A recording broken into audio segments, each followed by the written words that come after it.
Are you kidding me? That's what? Yeah, every so often it happens that Ryan is right. 100% right. Not even a little bit right. Tucker Pullman, 2 points last game. No kidding.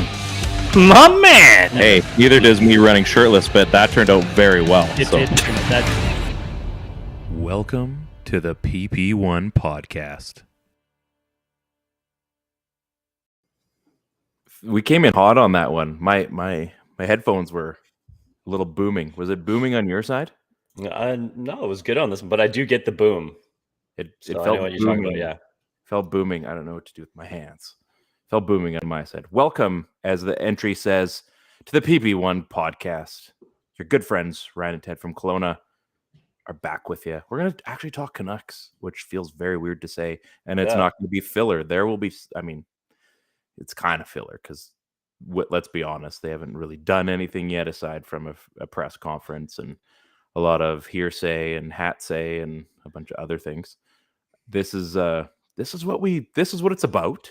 We're going to talk about the power play, which is great. I mean, there's nothing to talk about it yet, but we're going to talk about it. We're going to talk about what has to happen.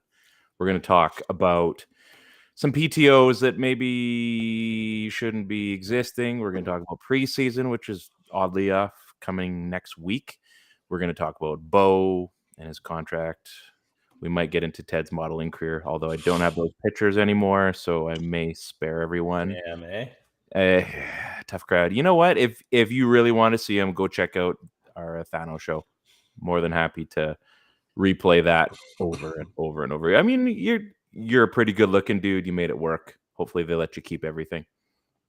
Yeah, they gave me some hookups, so I'm not complaining. Cool. That's pretty cool. For a few minutes worth of work, somebody say come in and do us a solid and go for fun. So it's a good time. I'm offended that I haven't been invited because of my mustache. I really feel like this has been my claim to fame, and yet nobody's calling me. My phone's just dead. Yeah, well, actually, things have really started to look up for me since I started growing a mustache, but it just doesn't look very mustachy right now. That's for sure. You got a good build. You fill out well, so in a good way, not like chunky or something like that. Chunky. Yeah, I'm excited. We're talking hockey. We've made the summer work. You and I. We've done it, and now we're talking. Yeah, it was fun to go basically bell to bell, right? I mean, we went all the way through the summer for the first time in a bit. That's good. A couple little breaks in there, and that's okay. That's all right. You're still recovering from some illness. Oh, it's just so I had COVID. That was terrible. It was like one bad night, but now I just have this cough that's like going to be with me for a while, apparently. So that's super lame. Our good friend Brent, he got it right at the beginning, and he had, the OG COVID. OG. And I think 6 months for him. But this was before all the jabs and everything, and it took him a while to really get back to kind of normal. Just again, there wasn't really anything to go with. So, but I know you, and you're going to get better just like everything else. So I look forward to that. I'm glad to have you back on the show. I missed you. We all missed you. But let's talk about, obviously we're presented on the Dean Blundell Network. Yeah. And props to Bowman for the big fill-in on that one. I know he said he was pitch hitting, but that guy was on fire. Dude is as clutch as they come. I'm going to see if this thing still works. Oh, it does. Let's bring that back today. Look at me. It's like I have these ideas. We're on the Dean Blundell Network, partnered with Move Health and Wellness. I'll get to that a little bit later. There's just so much thought in my head. I'm one of those people. So it's fun that we get to talk about hockey today. We're going to footnote Bo Horvat's contract. Sounds like things are starting there. Doesn't sound like it's going to be a big deal. They're not going to. I think for Bo's sake, it'll be a big deal. It is a big deal. But are we going to have to go through another season? Are they going to get this done before preseason anyway? Like, is this going to be locked up so it can shut everybody up and they can focus on hockey? I know Bo would probably prefer that, but it sounds like his agent, Pat Morris, is more of a don't make it a big deal in the spotlight. It's going to get done. We're not going to, have fireworks and everything. Here's the contract. This is what we're looking for. Let's move on. But I mean, JT Miller, just signed his big deal, and you're talking about the captain of the team. And I think Bowman and I probably talked about this last week. So you look at Calgary, and they basically gutted their premier talent, right? Like they literally just up and moved it all away, brought in new stuff. Why do we get so hell-bent on keeping what we have if there was an opportunity? I just don't get it. Like, I think I'm at the point where sometimes you envy those teams and think, well, how come they can make moves? And the Canucks are like, no, we've got to have JT. We've got to have Bo. We've got to have Tanner Pearson. We've got to have Eric Branson. We've got to have these guys. Otherwise, it's not going to work. We got to go get that OEL guy because I've wanted him for 8 years. Like, Yeah. you know, he's free. He's available now, so we should probably go trade for him. I don't know. See, I don't know if you can count any of those old moves, right? I mean, the Pearson thing was like, if that thing felt like a bit of a knee-jerk reaction to be like, can't make 2 mistakes in a row, right? I can't walk onto Foley and not re-up Pearson. And that's old regime. The Goodbranson, yeah, that's old regime too. The Goodbranson thing was like, oh, no. Like, I'm wrong, but I'm going to be right. You know what I mean? Was one of those things. And then you start to run into, hockey's back 45. You start to run into these weird scenarios. And I get sometimes when a new regime, makes its mark on the team. And I think you can talk a good game. Okay, there's a dog, hey? It's perfect. I love it. Yeah.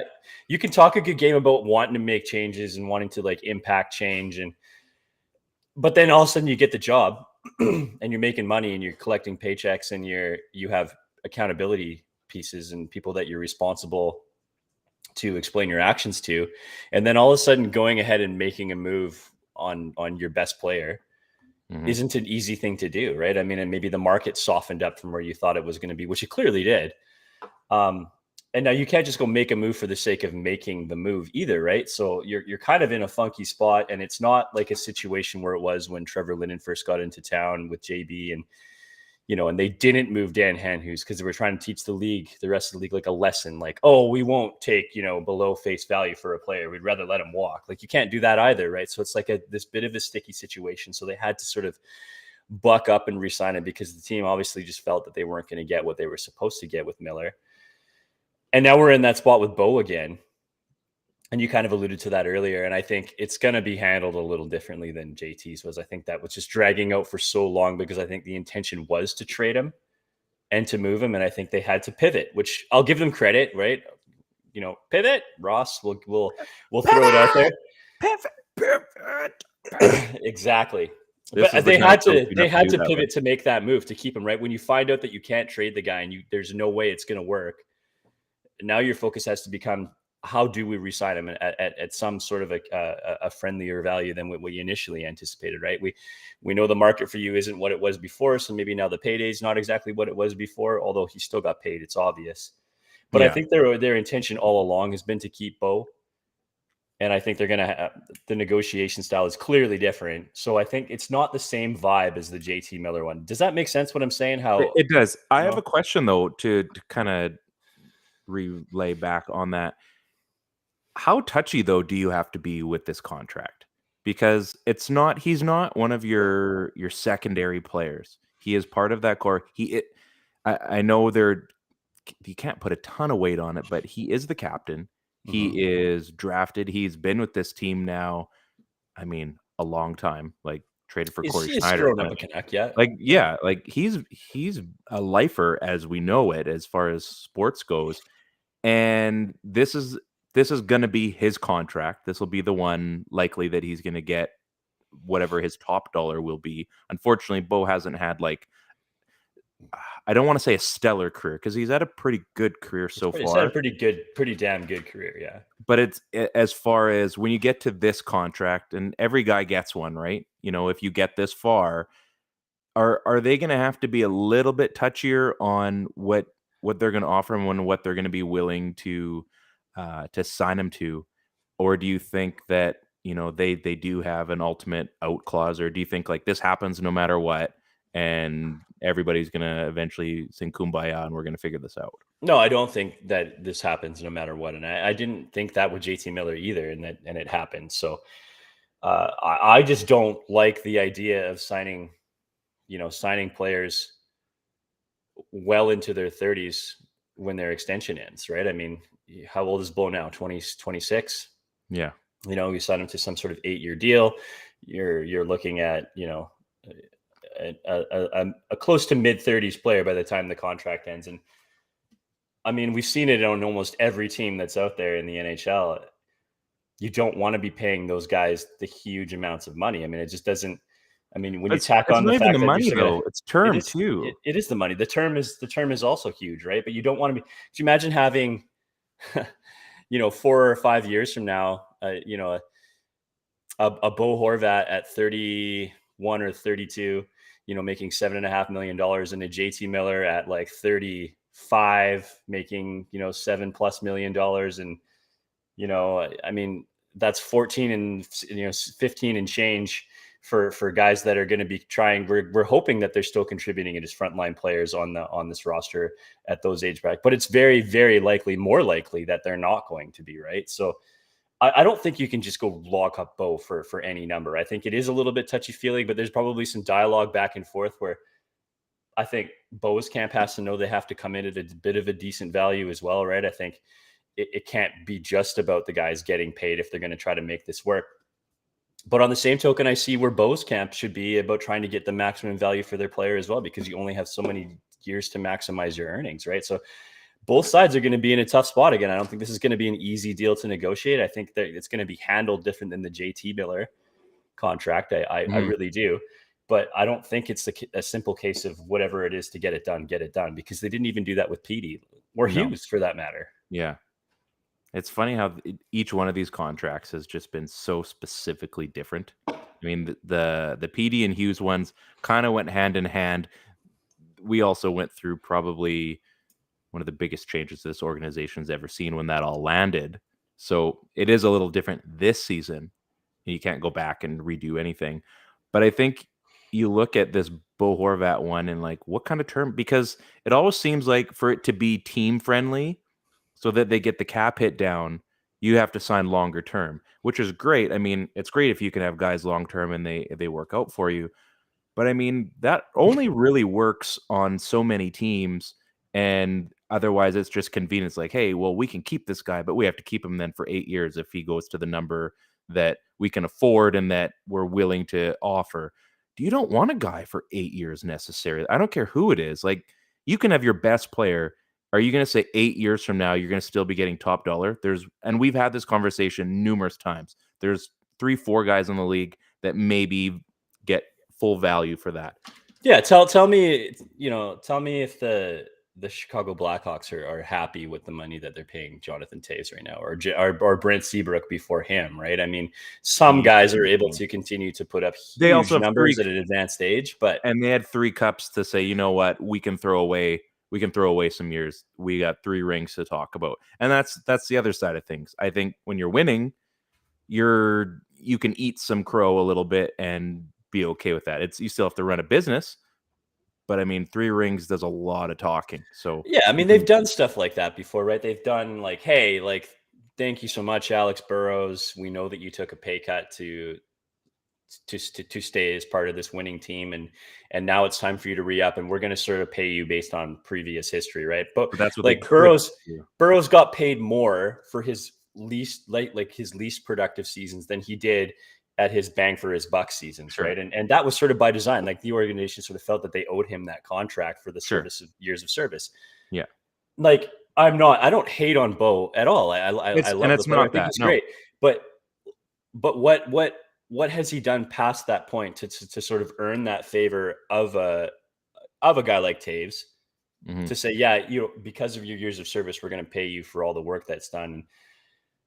It's a little tough, man. It's the market too. Yeah, you're in a tough spot. I think this organization has done nothing to show the players that, hey, you want to stay in Vancouver. You're here as part of this core. This core is working towards something to become something. Yeah. And why would a player want to take a pay cut to come play in Vancouver? Because this team has done nothing for 8 cold years of winter, right? So there's nothing for the Canucks to stand on as well. And This I is think the at that first point, year. yeah, you have to pay up to get these players to stay, because what legacy have you installed? Like, what culture have you installed that's going to say otherwise? There is none, right? It's not that team that gave money to Alex Burrows because of the work and contract that he put in, because there is no history here with this team either. Exactly. It's just one more. It's one more chink in the armor where we're all hoping that this kind of goes away so we can focus on the hockey side of things. If you guys want to comment along, go on our Facebook and our YouTube. Feel free to comment. It looks like Twitch we've got on there today as well. Dean's Twitch account, so the Blundell Twitch account. So by all means, get in there. Let's talk some Canucks hockey. Even if you maybe have a non-Canucks question, I'm feeling generous. I've got a peanut butter milk stout from Left Hand. Have you had this? Oh yeah. You know what? Have you had it? One of my best ones. Yeah, there's a pack actually if that one comes in. So it's the peanut butter milk stout. Oh, There's an imperial. okay. There's a raspberry and there's a chai. And Really? all of them are so good. Interesting. So I've been warming up to this one because the first one I wasn't sold on, and now I think because we're getting into, maybe it's because we've changed into fall and I'm the season in word, not in weather. I'm fully aware it's still 22 degrees outside, but anyway, I'm warming up to this. It tastes great. Let's get into something we kind of mentioned last week when you weren't here, but now it is official. Jake Virtanen signed a PTO in Edmonton. I don't want to get too much into it. That's its own story that we chatted about last week. Here's what I want to know. What are the odds that he plays either, or one, even both games against the Canucks in preseason, their last 2 games, home and away? What do you think? I think maybe the Edmonton one. I don't think he plays in Vancouver. If you're on a PTO and maybe he's fighting for a spot, maybe, I don't know, maybe he slimmed down 30 pounds and actually has an opportunity to make a team for the first time at a training camp in 8 years or however many years it's been. But do you think he plays in either of those games against the Canucks? What games are those on the schedule? Are those the ones that are last sort of closest? Last two? The last 2, home and away. I think I think his chances are good, right? I mean, when you get to your last 2 games, those are it. That's sort of the closest that you're going to be to a dress rehearsal, right? I mean, you're getting your young guys in on your early games. You're seeing guys papered down and sent down throughout the first few preseason games, and you're probably looking at like the closest version of the starting lineup, save for like 4 or 5 guys, Sure. right? Who are probably vying for those last spots. And I think that's where a bubble guy like Virtanen fits into getting starts in the preseason, much like a Chason or a Jack Skilly or my question comes with the circus though. Yeah, whatever. They're fully prepared for that. This is the team that has Connor McDavid on it. This is the team that went out and got themselves an Evander Kane. This is they don't care. This is old stuff for them. It's a hockey market. Yeah. The Oilers just want to win, and the fans just want them to win, and it's by any means necessary. And I don't even think the circus is going to be that big for Virtanen, honestly. You think we make the big deal out of it and the game itself just happens like it would any other time? Yeah, I think he's a big deal in Vancouver. Yeah. Just like I think Evander Kane's a big deal in Vancouver, right? I mean, if those guys were here, the circus would be huge, but I don't think it's going to hit the same way in Edmonton that it does out here, in my opinion. Okay. Let's switch a little bit because we can make this a hockey question, and I kind of have it. So you and I, big baseball fans. Aaron Judge. Speaking of which, you popped your home run cherry last weekend. Congratulations! That was a monster hit. Yeah, I watch you do it. That was good to see. It was one of those ones where it was like on your swing, I could tell like, okay, that's the A swing right there. And then you connected the second that it hit the ball. I was like, that's gone. I was yelling it out from the bench before it was even over the fence. Hadn't even left the infield yet. And I couldn't even say it loud enough because 3 other guys were saying it at the same time. So everybody knew that thing was out of the park the second you hit it. Oh, well, thanks. Yeah. Sweetest swing I've seen from you by far. That was awesome. I changed my stance. So I'm hoping to I'm hoping to at least get something in the field next game. So we'll There see you what go. happens. It felt good. Didn't feel like anything at all. So Well done. It was a beauty. I didn't also know it went because the sun was in my eyes. So I actually I thought it got to the fence for sure. And then you guys told me to slow down because The only thing I would say is it's, when you jack a dinger like that, you don't have to sprint to first. So didn't really know. I was going on my track record of not hitting home runs. So it's usually what I do. Change your speed from a Jerry Springer to more of a Trot Nixon. Well played. Anyways, not about me. Aaron Judge hit home run number 6. He got walked tonight on his last at bat. That was brutal. The guy that got the ball, and we've gone through this in sports a few times in baseball, the guy gave him the ball back. He got a bat, and his buddies got some signed balls and stuff. Hockey doesn't really have that because the puck goes in the net. Basketball doesn't really have anything because obviously, again, it goes through a hoop. A football, we saw the Mike Evans thing with Brady. They got the ball back, but it costs a couple jerseys and some tickets and stuff. So big deal. It is a big deal on these types of things. I mean, excuse me, that home run ball was likely worth $500,000, maybe more, depending on how this season ultimately goes for Aaron Judge. And I mean, on that note, do you remember when it was? I think it was Todd McFarlane bought the home run ball, right? It wasn't Barry Bonds' ball, was it? I thought it was the McGuire ball. Yeah. Bought the McGuire ball. I think he bought the Bonds ball too. Like yeah. To sort of like promote, his line. And I think the McFarlane figurines were like such a big deal back then. And then because it hadn't been broken since the Roger Maris record, obviously. Right. And it was such a big chase, right? Sosa McGuire, and then he buys that ball and is sort of parading it around the United States, and everyone and their dog wants to see this thing. And it's like the most amazing thing. And then the record is just like destroyed just a couple of years later. Like just hilarious. Obliterated too. Yeah. So anyway, this ball, again, likely worth like $500,000. He gets a signed bat, a ball, and all his buddies at the game got like a signed ball. Pretty cool. Where do you stand on, like, let's say this was hockey and it was like an Ovi, Crosby, McDavid, McKinnon. I don't know. Hockey just doesn't have that panache aside from a handful of guys. Like, are you asking for anything? Or we can even throw back to baseball. Let's say let's say you're there for 61. My coworker is actually seeing the Jays play the Yankees and the Red Sox in the next week. So let's say, you catch the number 61 or even number 62. Are you giving that ball back and maybe asking for some swag? Or are you like, no, this is my ticket, I'm cashing in? Like, what camp are you in? Like both. I mean, you're fortunate enough to be there for it. I mean, yeah, okay, you catch that ball, like, you're okay, your first reaction is like, okay, I want to cash in on this thing, right? And then the people come to see you. So there is no like asking for swag. Like they're coming at you. They're coming after you with like the best offer. And this isn't no like, select your briefcase deal, right? Like they're coming at you with the best offer. It's like, nah, like, hey, what about season tickets? Like, nah, that's not really like, I think the games are great, but like, I know the value of this ball. Oh, what about season tickets and, an autographed baseball from Aaron Judge? I'm like, I have a baseball that he just hit. Yeah. And I think it's like so easy for the team to just put up whatever. So if I'm at that game and I catch that ball, I'm looking just like fantasy football trades, man. Somebody's coming to you for a trade. They're paying the premium, not you. This is a different side of you. They're paying the premium, not you. It's on them to put up. Like, I'm happy with my ball. I don't need to give anything up. Like, what are you giving me that's going to make it worth my time? I think that's the approach you got to play, right? I mean, none of us is catching a ball, but I mean, that's your lottery ticket. You got to cash in on that somehow. Okay, so let's make this real then. You catch that next one. What would you ask for when they come to you and just say, "Hey, name your price"?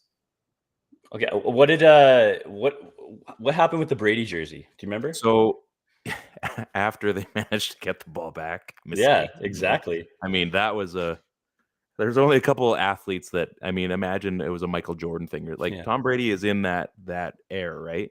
Mm-hmm. He gave it back. he got, I think, an Evans jersey, 2 Brady jerseys, which I don't know why you need 2, but okay. He got the 2 jerseys. I think he got signed football, season tickets for the rest of the season, and I think season tickets for this season. And I can't remember if there was Super Bowl tickets involved or not. And what was the relevance of the ball again? I can't remember. He broke the all-time touchdowns. touchdown record. Yeah. He probably didn't get enough. Like, if we're being completely honest, like Brady, you're never going to get enough. No, like Brady wants that ball, right? Like, he's not going to give that ball. I mean, he's not going to spend his whole life being like, I am the GOAT. I conquered all the records. The touchdown one is mine, but I don't have that one. It's sitting in Joe Schmo's closet. I think you want it no matter what. Even if it is one touchdown, but at the same, and he's going to throw more, like, 700. What's that ball worth? Like a few $100,000? Like, probably at the very least, right? Like, so I think you go based on monetary value, right? So if you were going to say that balls that we're going to go back to Aaron Judge, so it's worth, let's say it's about $500,000, right? I think, and if that was in New York too, I think, was it not? Pretty sure he walked it off, or Stanton walked it off in New York. So I think you're probably going for sure. I mean, jersey. I think you get as much of an outfit as you possibly can. Yeah, probably like if I'm home and away. If I'm a big New York guy, like I'm a big Yankees fan, like I want season tickets for like the next 10 years. Yeah, so I want season tickets. You might not get 10. Well, I'm gonna ask for it though. Sure. Start high and fall low. Mr. Hank, we can actually only give you like 5. Okay. All right, I'll let it slide. So, and I want a food credit. I mean, you're going to the game, right? You're going to Yankee Stadium. A stadium tour would be fine, but I think I would want a stadium tour with I want in the locker room. Like, I want to meet the guys. I want them to be cool with me. Can you do BP? Like one BP? Yeah, sure. You can have some picture throughout your head or something. Yeah. So he said, "Hi, that's for holding out, kid." Yeah. Some chin music. Yeah. Yeah, that's for holding out. That's for asking for more than you should have. Fair enough. And I think, you want the bat. You want basically everything. And I would say I don't think I'd ask for a glove or anything. Why not? I don't know. Bat, ball, maybe some cleats. Maybe like I want a photo. I want a base. I want a signed base from the playoffs. Like, I want a photo of me in Steinbrenner's chair from behind, so it looks like I'm on Seinfeld. I want George Costanza to meet me at the gates of Monument Park to hand all this to me. Fictional character or not, I want that. Yeah, I think that's what you have to do, right? I think you have to start like going sky's the limit with this stuff, right? And these guys know the monetary value. I'm shocked that the guy in Tampa didn't get more. And I don't that's care. That's still a pretty good haul, and I'm sure. Yeah, it is. Yeah, I'm just shocked he didn't get more. I mean, those guys know the value. I mean, that's a crazy piece, right? I mean, look at all the craziness that went on for Brady's missing jersey. Mm-hmm. Yeah, it's probably worth more than people think. You're probably right. It's an interesting thing. Like I said, we don't really get that in hockey. I guess the gold medals, when guys lose gold medals, or didn't Sidney lose his jersey or something like that after the Olympics? I can't remember. I do remember the Swedish Olympic team throwing their gold medals or their silver medals into the stands. Yeah, you probably don't want to do that. And then regret. That's a hard no from me, pretty sure. I don't care if you lose.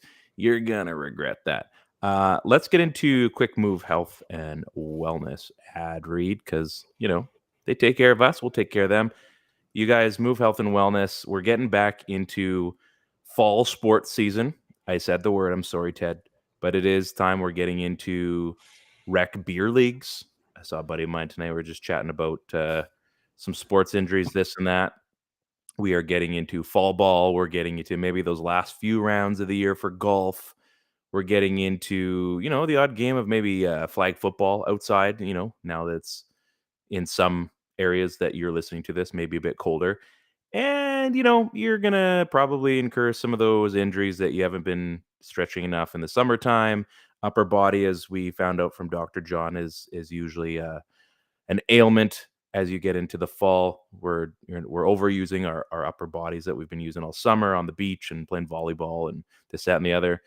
So go to Move Health and Wellness. They've got 3 locations in British Columbia, and I bet we're going to find out about a 4th one. I actually have no idea. I'm one of these people that sees things, see them happen, and you won't regret it. As far as our Kelowna shop goes, Move Health and Wellness in Kelowna, inside the Jack Nathan Medical Center. It's not Memorial. I'm sure Jack Nathan is alive and kicking right now, as far as I know. They've got a chiropractor, they've got a massage therapist, and they've got counseling. 3 things that are very important. I go to Kaylee a fair amount as far as massage goes. I do screw up my body a fair amount, and she gets me within 2 days. I'm back to normal. The day after is always brutal because she does a pretty good job. She tends to make sure that your muscles are back into shape. You usually pay for it for a couple days, but you're good to go. Dr. John, as a chiropractor, he's not in there to crack and, move stuff around as everybody feels like they need to have. He goes in there, he sets up a game plan, you have a nice chat, you go over everything that you've been doing and stretches some things out. It's almost like you're kind of getting like a different kind of physio appointment, I would say. But he's also going to go from a chiropractor approach and make sure that your muscles and movements are the way that they need to be. Try to get your proper alignment and those sort of things back in track. And as far as counseling goes, it's been a busy summer. Whether everybody's going back to school, maybe you've had that last big break before you get back into work. Maybe work's starting to pile up on you, or just your daily life's catching up, or maybe just going through some stuff. Medical or counseling, not medical counseling, but counseling. Sometimes we need to work on our inner self, and I think that is definitely been prevalent the last couple of years, and it's equally important as your physical health. If you're going down in the Lower Mainland in Surrey and South Surrey, right across from Surrey Memorial, if I got that right last week, they've got physiotherapy, they got kinesiology, cold air, or laser cold treatment, or whatever. I got it wrong last time. You think I would have these memorized by now, Dad? But I'm working on it. So again, acupuncture, they've got. That's hard. I think you're doing great. There's a lot of things. That's the thing. There's so many services that sometimes we mess this up. Kinesiology, what I brought up, acupuncture, naturopathy, orthotics, bracing, RMT. They've got you covered, but you got to go see them. We told our good buddy J-Bo to go down and check it out. I hope he has. If you're listening, Jordan, let us know how it went. Go get fixed up. They've got the online app that you can go through. They've got direct billing if you so need. Everything's set up. They've got a great place to park. If you're in Kelowna, go park at Walmart. Lots of room in there. Move Health and Wellness will definitely take care of you. They've taken care of us. I've now got a new chiropractor and I've got a new massage therapist. It's tough to find those around BC because there's a huge demand for it and there's not enough people doing those jobs. So the fact that these people are available to you, you should take advantage of that. Move Health and Wellness. Go check it out. So let's get back to some Canucks talk. There's a lot of questions that we're going to be talking about in the preseason. We're going to be talking about training camp. I guess first and foremost, because it's in training camp, is there anybody that you're kind of excited to hear about? Because, obviously training camp's 2 days up at Whistler, and then they get into preseason. Is there anybody that, is exciting you, like a Klimovich or maybe even some of the main guys? Like, are you excited to hear that, hey, like PD's got the top, the top health score or whatever for the VO2 test or whatever they're doing? Like, what are you excited to hear about before we even hit preseason? Not all at once. Not all at once. Back on out of mic or out of mute. There we go. Okay, how's that? That's good. You're letting me have the spotlight for the read. I get it. There's a couple of things. Like I always get excited about training camp, and I think one of them is there's always a couple of camp battles going on. And I don't want to get too deep into the camp battles because I think we want to spend some time, maybe get Stefan Roger just put an awesome article up on Canucks Army talking about those camp battles, and some of them talk about because the top 6 is so solidified that some of this bottom 6 muster comes from guys like Nils Höglander Vasily Podkolzin and where they fit in on the roster compared to other players too. So that's going to be a fun one. How is Kuzmenko going to fit in there? That's probably the other thing that I'm so stoked about. I always like seeing what's new, right? I mean, I think it's great. I always want to see, I always want to see Petey. I always want to see Besser and the big boys like Hughes and all of these core players come out.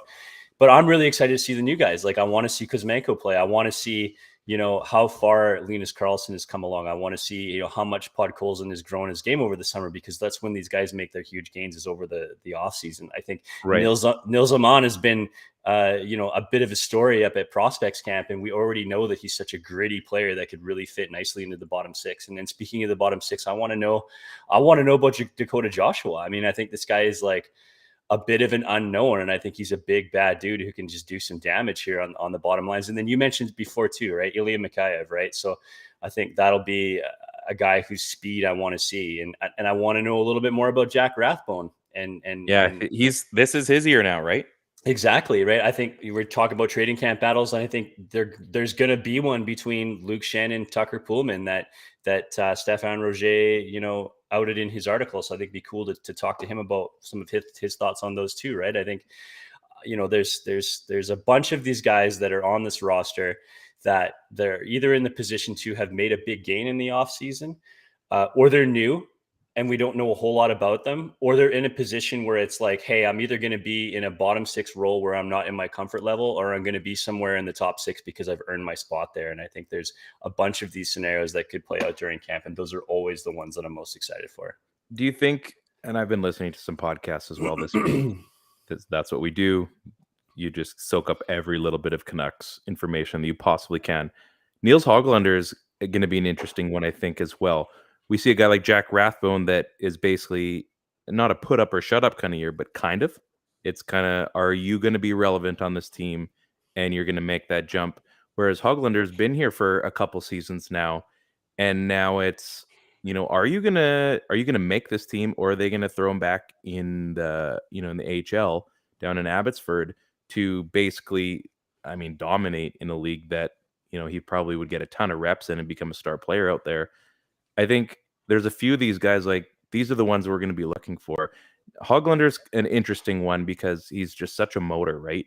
Like, he's got a lot to offer, but now you've got a Mikheyev, you've got a Kuzmenko, Podkolzin, as you mentioned. There's a lot of Russians that are about to take over, I think, and you've also add in like a 13 forward like Curtis Lazar. You've got what's going to be happening with we don't have Tyler Mott anymore, but no, but you've still got guys like Tanner Pearson sticking around, right? I mean, you still, like, Lazar was a good one. What's going to happen with Jason Dickinson? How's he going to find his spot on this roster, right? I mean, you've got a guy like Connor Garland taking a spot in the top six. Does he necessarily belong there? Like, probably, but is he part of this team moving forward? I don't know. There's just so many unknowns, even though this team is much more talented offensively than it was a year ago. I think there's a lot of other things that we're probably forgetting. Like, this is going to be the first full on, no restrictions, no holdbacks as far as COVID is concerned. Everything is open now, even for the media. Like, everything is going to essentially go back to pre-COVID days. So guys have had a full off season of basically working into the lineup and seeing all, as the restrictions have lifted, like all the little things that we're probably forgetting as our day-to-day lives go. These guys are now, they can come in, everybody's, kind of mingling. Nobody's being like sanctioned off. Nobody's being in a, what are they called? What do they call them in school? Like the little groups or whatever. Cliques. Yeah. Yeah. Whatever. Everybody's together. Everybody's working on, chemistry on and off the ice. I think this is what we're also going to find out, like these character guys, the guys that have not the leaders, but the character guys. I think this is when we're going to find out like what kind of team this is actually going to be.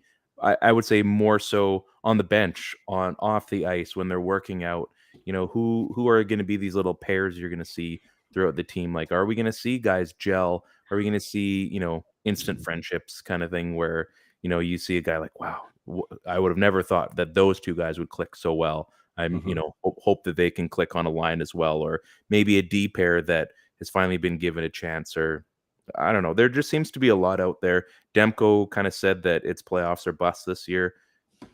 For a guy that definitely is easily has bet on himself and it's worked out. He says, last year he was playing to play full time, and now he's playing to be one of the top goalies in the league. So I think there's a I mean, lot of he has to be if it's play. Oh, yeah. I think a bunch of the guys have said that, right? I think Bo's on record, sort of on Yeah. the play. I mean, I'm paraphrasing here, but playoffs are bust. I think JT is on record, playoffs are bust, right? I mean, I think this whole team is like, Yeah, he wears that hat proudly. That's for yeah, sure. this whole team is greenlit to say playoffs are bust, right? So that's obviously the message that ownership is sending down. That's obviously the expectations that the players have, which they should have, and they have to have every year. But like, man, I'm so sick of just being okay. And this is a rebuilding year, and let's not expect playoffs this year. Like that's bullshit. Like It is. this team should be working to get better every year, and the playoffs, let alone the cup, should be in your sights every year, regardless of whether the team is good enough to be there or not. That's not up to them. They don't build the team. They can only do what they have in their part and their role on the team. And if everybody's not pulling on the same direction, there's no chance of that. But I think I was most mad as a Canucks fan the year after they made the playoffs in the bubble. Mm-hmm. And when we came back to training camp the year after that, the management made a bunch of screw ups, wrecked a bunch of things. The roster And was bad ones too. and really bad ones, right? And the whole fan base was really just okay with, like, guys, it's okay. This is a rebuilding year.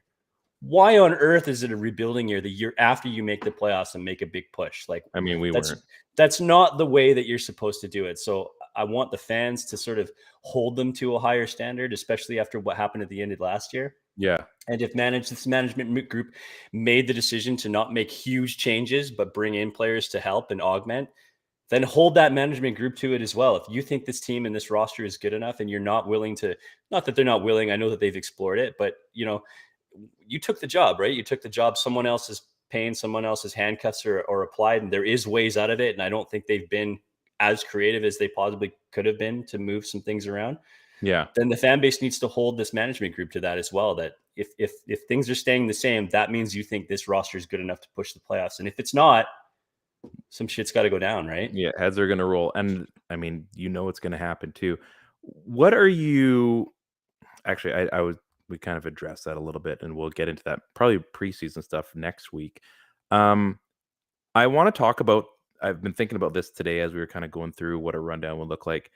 Special teams has to be a priority, I think, right out of the gate this season. Last season, obviously, had the big change, and after the change happened, things got better.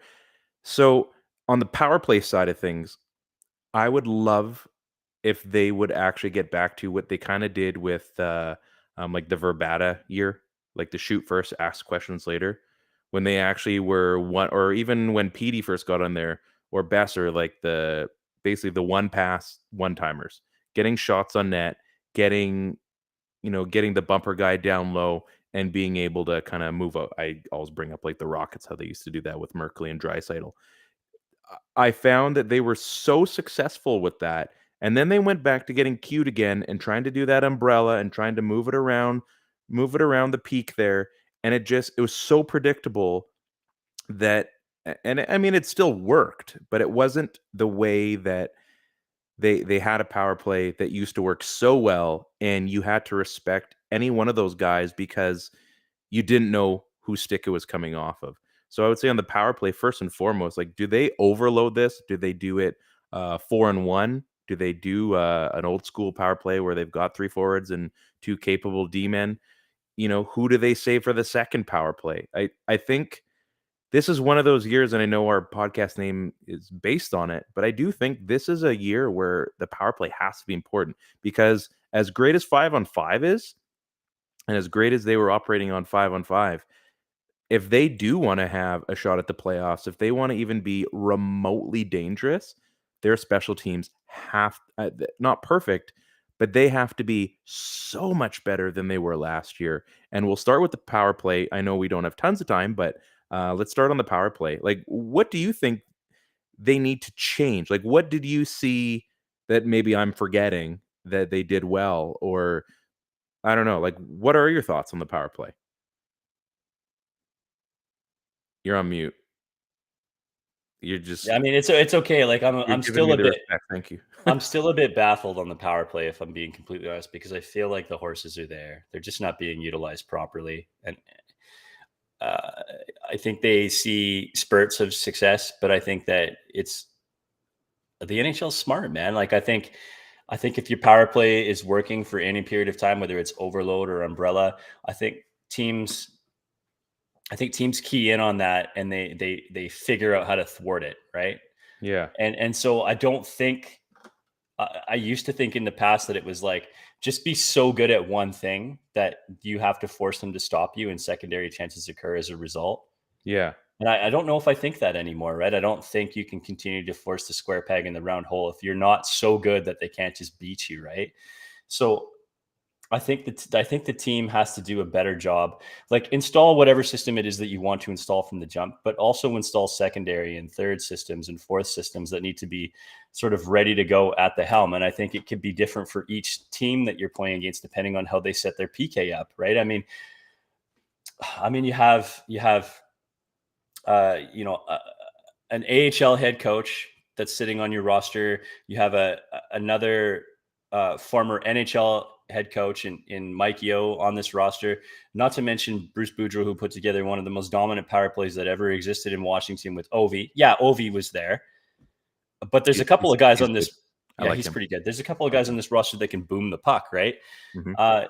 And then you have a guy who was a creative offensive player when he was younger in Jason King, who's sort of an up and coming developmental coach, right? Like, Yeah. Yeah. not that he's the developmental guy, but he's being developed, he's being groomed, right? So he's learning his way. He's yeah, trying to find his way for sure. you have to sort of take these sort of younger, forward thinking guys and sort of apply that to this roster, because I think if this team continues to do the same thing and only sees limited success and is easily figured out and is predictable, Mhm.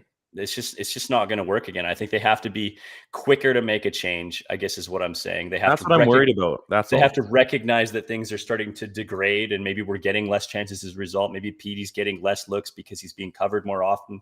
Set up the secondary shooter. I think there was some good things that they did last year when it was like Petey was teed up and it wasn't working. And so they quickly go back door and they do the bumper play in the slot, like real quick, right? Like if something's being figured out, make the adjustment quick. I think they have to be quicker to recognize when it's not working. And I think if they can do that, penalty kill as well, that this team Mhm. is going to be in better shape, because if there's six good horses up front, and we really believe there is six guys that can play on this power play now, especially if you're going to add Kuzmenko onto this roster, Mhm. there should be plenty of room to scare the living daylights out of teams in this top six. That's the only chance that this team has, really, right? The goaltending is going to be strong. We feel that that's going to keep us in games. But if this team can hurt teams on the power play because that top six is so dominant, I mean, we saw this with the the 2011 team, right? I mean, they would just let teams take penalties on them all day long and just kill them on the power play. I mean, you can cover up a lot of mistakes by making teams pay on the power play. Absolutely. And they have the horses to do that. They just need to find a way to, like, just please, for the love of God, be more consistent and realize when you're not working and when it's not Do you working. think they're going to utilize the defense a little bit more this season on the power play? Or are Well, they I still don't going to know. rely on the forwards? I mean, I don't know. We don't have talk about, exactly a star-studded defense core. So. yeah, right. I mean, you can't. I would rather almost see them use another forward on the point alongside. You know, it's very likely that it's going to be a Myers playing second unit or something like that, which, like, I'm not thrilled about. I would almost rather see, a Rathbone on one and then He had an improvement last season, though, too. I mean, he was better. I mean, he was serviceable, right? He's still not living up to that contract, but he was much better than he's been. It was his best year in a while, and not even just the best year as a Canuck, but best year in a while. Yeah. And so if you can have a Hughes on one side, I know they talked about, moving Hughes from one side to the other to open some things up. And maybe you have a Rathbone that takes over. It is. Well, it's not But they don't have a necessarily, choice. but Yeah. maybe if a Rathbone takes over on a 2, you Yeah. could be looking at good shape. You got a forward that you can add in on either side. And maybe it's better, right? I don't think that it's going to be a Dermott manning a second power play unit, right? I mean, that scares the daylights out of me as well. So if your question is, are they going to get the defense more involved? I think they're going to get the defense key members involved, but I Yeah. don't think it's going to be a heavily activated team. And this whole thing about Hughes switching, I mean, I don't care. I'm for it, I guess, if he wants to switch sides, but only if it means more point production. If it means like evening out the defense so that everything is a little more settled from first to third then pairing, you're working backwards. and you can't do that. You can't take away from what he is just because it's going to even the defense core out. So let's get into the PK a little bit too. You kind of brought that up. They had one of the worst, if not the worst, PK last season. They're going to be in a division where they can feast a little bit more this year, but there hasn't. I mean, they're also going to be in the same division where teams like Calgary have gotten better. Now, they don't just play the Calgary Flames, but they're going to need to be better as a defensive unit because they still take a fair amount of penalties. They're not the fastest team in the NHL. And usually when you see a lot of these penalties, it does come down to the speed factor. The Sedins and hooking, are a good reminder of that. Not fast guys. They took a lot of hooking penalties. That's just the way they were. They couldn't catch up, and that was part of it. So you learn to kill penalties. They have a goaltender that can do a lot of damage on the back end, but you got to make sure that you've got, and they get to start a full, preseason training camp with Boudreau coming up with, I'm sure, a couple systems that work on the PK. But again, you're going to live and die in your special teams. 5-on-5 is going to carry you. It's going to help out in the playoffs. It's also going to make sure that, you have something to talk about during the regular season. But those power plays, those special teams are so, so crucial. This team especially needs to rely on both of those because there are going to be plenty of games where wins are going to be, decided either way based on what happens with a man advantage or a man down. So I don't know. What do you see with this? Basically a fresh season start. Everybody starts at 100%. What do you see the Canucks PK looking like as far as killing things off? I mean, they did a pretty good job once they made the big switch, I think, and maybe that was the Bruce bump. I'm not sure. Sometimes that happens with a new coach. Do you think they still have the horses to make sure that pucks are staying out on the man or on the PK? You got it again. You're 0 for 3. I mean, I think so. I think there's good pieces on this roster, and I think that bringing in a Curtis Lazar makes a big difference. Right? I think that affords Bo more time to just focus on offense and playing on those top two lines. But does that mean he's going to be an everyday guy? Lazar? Yeah. He's going to have to be.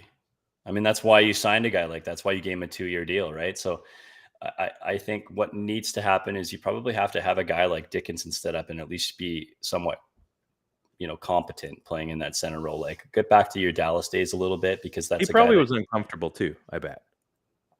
Yeah. Dickinson. Yeah, probably. I think, Mikheyev is going to help this PK like tremendously.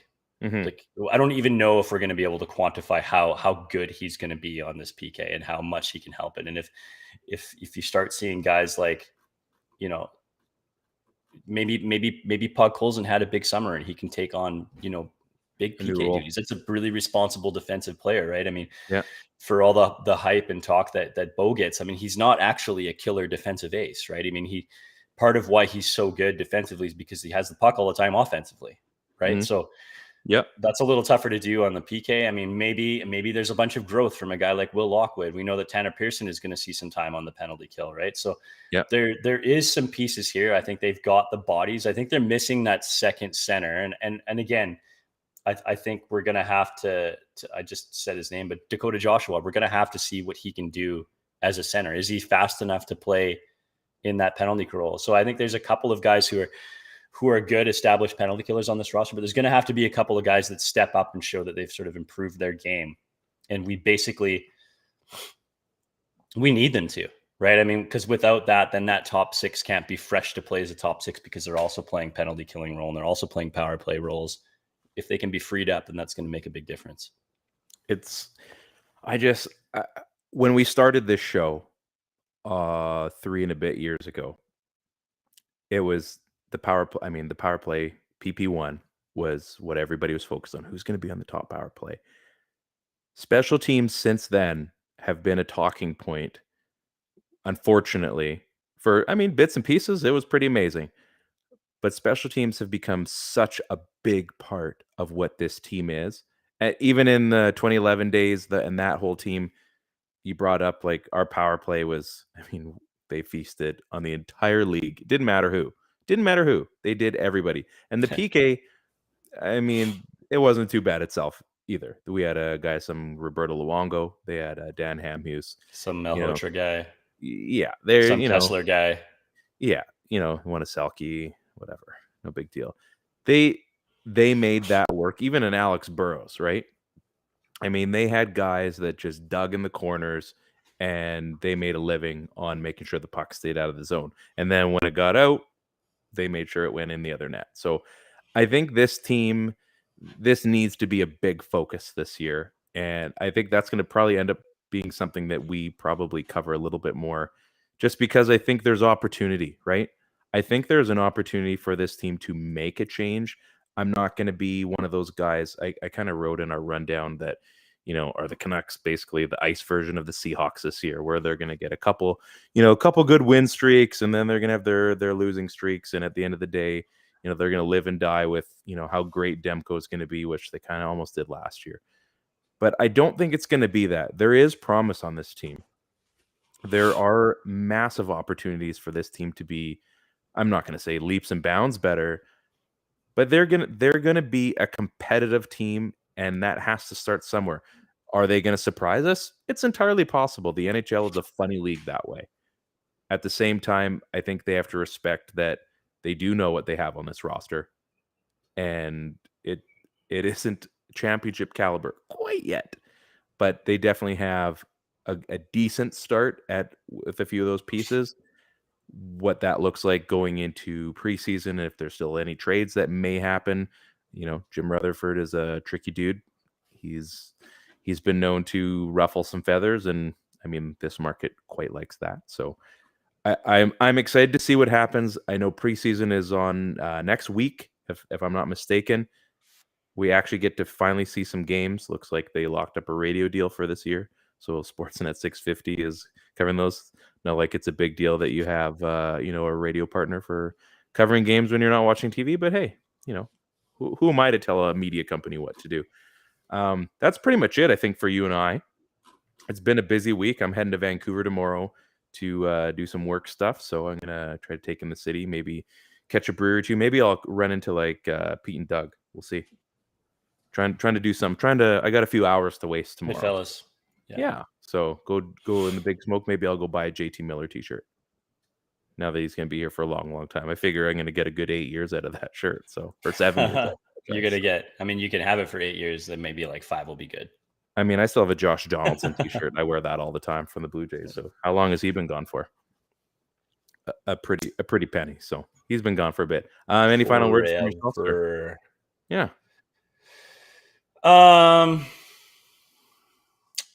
No, I think this team has kind of shown in the last little bit here, based on signings and moves, that I think that the Miller signing, writing's on the wall. Like, they're all in on this team right now. Mm-hmm. So I think as fans, we have to be the same way. And there's probably I think it's tough for people to see that, because it's a very similar roster to the previous years. But I think either way, at the end of this year, there's going to be some serious answers that end up happening, whether for good or for bad, because of current construction. Big year. Yeah. I'm excited. I'm excited that there will be, I guess you could call it like some kind of closure, really. We're going to find out one way or another. Something's going to happen. Something's going to happen. I don't know what it is. It's going to be something. Some good, some bad. I don't know. It's going to be fun. It's going to be fun. I can't wait. It's finally hockey season.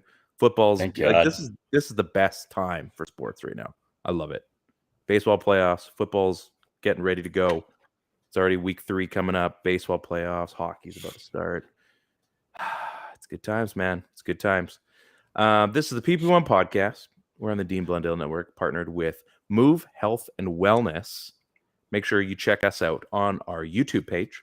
Go to our Facebook if you want to comment along as well. On our Twitter account, as you can see on the screen, both myself and Ted's Twitter accounts are on there as well. you can go check out the PP1 Podcast Twitter account. We don't mind starting a chat there. And we got some more stuff that we're bringing out. We've got a few more surprises that I've been working on. We've got some stickers coming out. Probably end up mailing a few of those. Did our cool neon sign one. Got those coming out. So that's gonna be cool. And there's some more golf stuff. I know I'm a sucker for the golf things, but our good buddy Kyle's helping me out with a cool little project. So we should see those shortly, and maybe finish up your golf season in style with some PP1 swag. So on behalf of my good friend Ted, I'm Ryan. This is the PP1 Podcast. Go Canucks, go. Can't believe I'm saying